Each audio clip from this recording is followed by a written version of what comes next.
Atenção! Começa agora uma teleaula de História do Ensino Médio. Você vai assistir a teleaula de número 70. Bons estudos!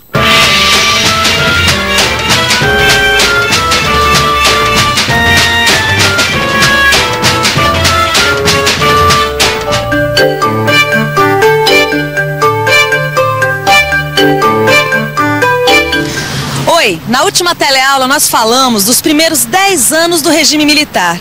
Acontece que os militares ficaram mais 10 anos no poder. Como foram esses outros 10 anos? Como foi a retomada do poder político pelos civis em 1985? E como foi essa passagem do regime militar para a democracia? Bom, nessa teleaula nós vamos ver como foram esses últimos 10 anos do regime militar. Na teleaula de hoje, você vai ver como o presidente Ernesto Geisel iniciou o processo de transição do regime militar para a democracia, a chamada abertura política. Uma abertura que se completou durante o governo de João Figueiredo, quando a anistia política foi decretada e o bipartidarismo foi extinto.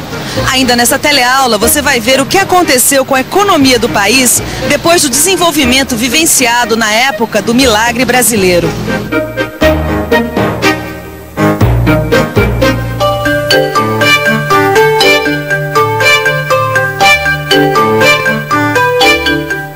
Em 1984.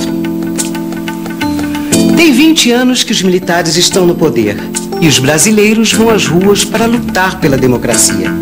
É tempo de diretas já. São milhões de brasileiros em todos os cantos do país pedindo que a eleição para presidente da República seja direta. Como você sabe, desde 1964, a eleição para presidente vem sendo feita de forma indireta, por um colégio eleitoral. E é contra essa forma indireta de eleger o presidente, ou seja, sem o voto do eleitor, que a campanha Direta Já luta. Mas peraí, Vicente, espera um pouquinho, olha. Como é que pode mobilização popular contra o regime militar? Isso mesmo. Passeatas, comícios, jornais noticiando tudo sem censura. Isso não era proibido no regime militar? Você falou muito bem. Era proibido, Gil. Sabe por quê? Porque você tem que pensar o seguinte. Desde o momento que os militares chegaram ao poder até o movimento pelas diretas já, que aconteceu em 1984, 20 anos se passaram. E nesses 20 anos muita coisa aconteceu, né? Não, tá certo, eu entendi, mas tem uma coisa que eu não entendi. O que é? Se os militares eram tão duros, como não foi possível o surgimento de um movimento desses? Gil, é o seguinte, em história, as coisas não acontecem de uma hora para outra, vindo do nada, entendeu? Tudo faz parte de um processo. E a campanha pelas diretas já não é exceção, também faz parte desse processo, entendeu? Tá certo.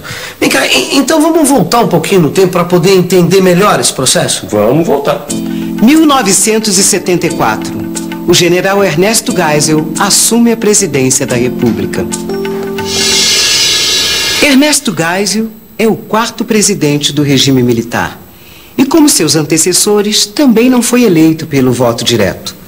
Geisel assume a presidência prometendo levar o país de volta à normalidade democrática.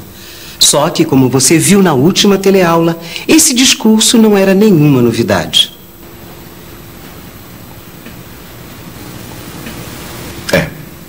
Realmente, a promessa do general Geisel de levar o país de volta à normalidade democrática não era mesmo nenhuma novidade.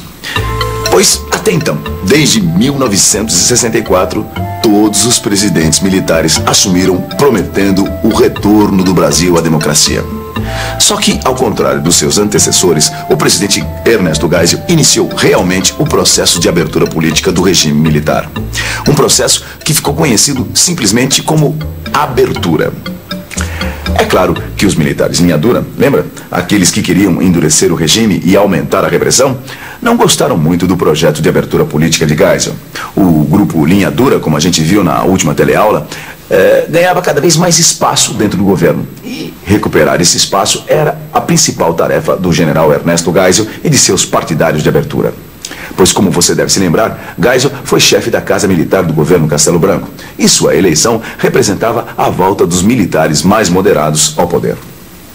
A volta dos moderados ao poder não foi fácil, tanto é que os primeiros enfrentamentos com a linha dura não demoraram a acontecer. O primeiro deles aconteceu exatamente aqui, logo após um ano que o presidente Geisel assumiu.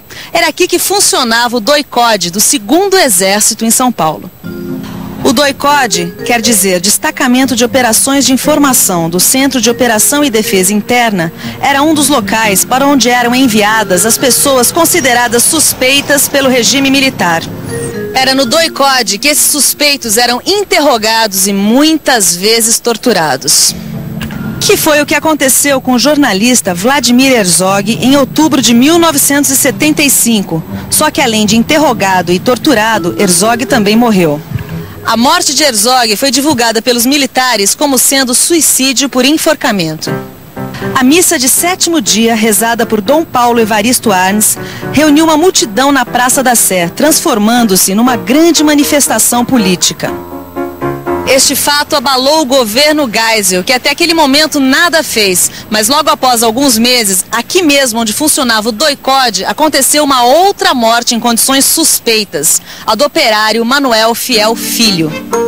Só que dessa vez o presidente Geisel agiu com rapidez, exonerando o comandante do 2º Exército. A exoneração funcionou como aviso. O presidente Geisel estava disposto a levar adiante o processo de abertura política. Isso ficou mais claro em 1977, quando o presidente demitiu o ministro do Exército, general Silvio Frota, que não concordava com a abertura política.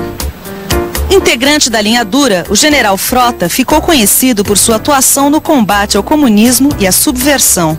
Candidato à sucessão de Geisel, Frota também discordava da aproximação comercial do Brasil com os países comunistas. Acabou sendo demitido. Mas, apesar das mostras evidentes de que iria levar de fato a abertura política adiante, o general Geisel ainda fez uso de vários instrumentos autoritários, como a censura e o AI-5, procurando com isso deixar claro que pretendia manter o controle sobre o processo de abertura. Um desses fatos mais conhecidos ocorreu em abril de 1977, quando Geisel fechou o Congresso por 2 semanas e baixou uma série de medidas que ficaram conhecidas como o Pacote de Abril. As medidas do Pacote de Abril tinham como objetivo principal fazer a reforma do judiciário e garantir a maioria do partido do governo, a Arena, sobre o partido da oposição, o MDB, que vinha crescendo dia após dia. Mas nem mesmo o Pacote de Abril conseguiu interromper o processo de abertura política. Nunca, desde o início do regime militar, a oposição teve tanta força. Utilizando novos métodos de enfrentamento e resistência, a oposição tinha agora como principal bandeira a luta pela anistia. Mas é do ABC paulista que viria a maior surpresa desse momento de abertura política, com o ressurgimento do movimento operário. Depois de uma grande greve dos metalúrgicos do ABC, o líder sindical Luiz Inácio Lula da Silva ganha projeção nacional e marca o nascimento de um novo sindicalismo, que teve por base a defesa de liberdade e da autonomia sindical.